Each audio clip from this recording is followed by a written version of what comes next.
اوريكم ازاي بجهز الفراخ للشوي. الصدر من هنا وهنزل لتحت كده. همسك الافخاد كده وهضغط عليها من هنا. نقلب الحته اللي هنا دي بالطول كده فوق الدبوس.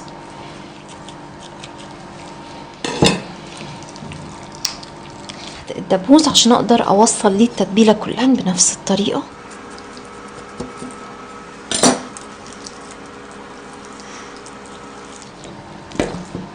صدر الفراخ لما بيتبل كده مستحيل توصل له التتبيله. هاخد من جنب الجناح من هنا وهفتح فتحه في الصدر.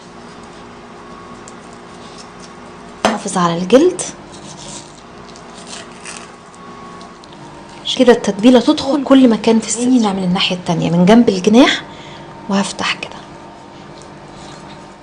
انا فتحت الصدور عشان اقدر اوصل ليهم التتبيله.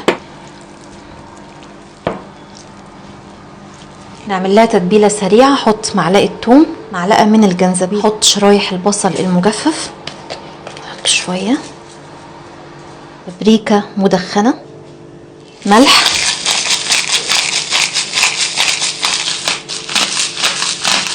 وفلفل اسود،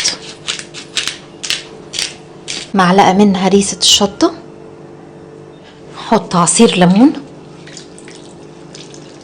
كمان معلقه صغيره من المستردة. كده تتبيله سريعه طعمها حلو قوي. شويه من زيت الزيتون او اي زيت نباتي.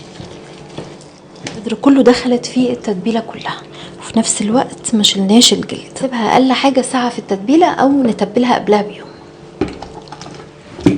على الفراخ باقي التتبيله.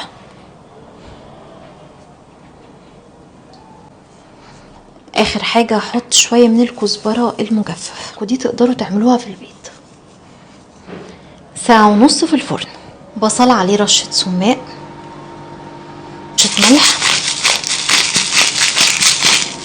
فلفل اسود، خبز غمسناه في الصوص اللي تحت الفراخ. نحط البصل، نحط الفراخ. شوفوا الفراخ مستويه كويس ازاي.